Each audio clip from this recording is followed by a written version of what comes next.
5 6 2 4 একটা ম্যাট্রিক্স, এই ম্যাট্রিক্সের বিপরীত ম্যাট্রিক্সের ট্রেস বের করতে বলছে। তাহলে আমরা বিপরীত ম্যাট্রিক্সের জন্য একটা শর্টকাট জানি। এ যদি একটা ম্যাট্রিক্স হয়, তার ভুক্তিগুলো হচ্ছে এ বি সি ডি, এটা হচ্ছে আমাদের 2/2 ম্যাট্রিক্স। অনলি 2/2 ম্যাট্রিক্সের ক্ষেত্রে এই শর্টকাটটা অ্যাপ্লিকেবল।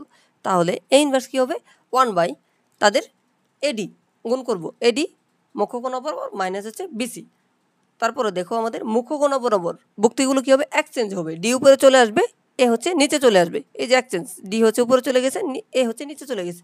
আর গৌণ কোণ বরাবর শুধুমাত্র চিহ্ন চেঞ্জ হবে, প্লাস প্লাস থাকলে মাইনাস হবে, মাইনাস থাকলে প্লাস হবে। এখানে যেহেতু দুইটাই প্লাস, তাহলে দুইটাই কী হয়েছে, মাইনাস হয়েছে।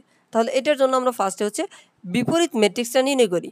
তাহলে বিপরীত ম্যাট্রিক্স আমাদের কী হবে, 1/5 আর 4 গুণ করবো হচ্ছে কত, 20, মাইনাস 6 গুণ হচ্ছে আমাদের 12। তারপর আমাদের কাজ হচ্ছে কি, মুখ্য কোণ বরাবর ভুক্তিগুলো এক্সচেঞ্জ, তাহলে 4 হচ্ছে উপরে চলে যাবে, 5 নিচে চলে আসবে, আর গৌণ কোণ বরাবর শুধুমাত্র চিহ্ন চেঞ্জ হবে, -6 আর কী হবে, -4 হবে। তাহলে এখান থেকে আমরা কি পাচ্ছি, 1/8 4 -6 -4, তারপর হচ্ছে আমাদের 5। তারপরে আমাদের কাজ হচ্ছে সবগুলোকে হচ্ছে এইটাকে ভিতরে পাঠিয়ে দাও। তাহলে এইটাকে যদি আমি ভিতরে পাঠাই, তাহলে 4/8 মানে হচ্ছে কত, 4/8 মানে পাবো হাফ। আর এখানে যদি -6/8 পাঠাই দিই, তাহলে পাবো হচ্ছে -3/4। আর এখানে পাচ্ছি আমি -1/4, আর এখানে পাচ্ছি হচ্ছে 5/8 পাচ্ছি। ওকে, এটা পারলাম। তারপর আমার কি বলছে, ট্রেস। তাহলে ট্রেস কি, ট্রেস হচ্ছে আমার মুখ্য কোণ বরাবর ভুক্তিগুলোর যোগফল।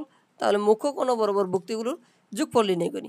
তাহলে ট্রেস ইনভার্স 1, বিপরীত ম্যাট্রিক্সের ট্রেস হচ্ছে আমার হাফ প্লাস হচ্ছে 5/8। হাফ প্লাস 5/8 যদি আমি যোগ করি, তাহলে আমি পাচ্ছি 9/8। এটাই হচ্ছে আমার বিপরীত ম্যাট্রিক্সের ট্রেস।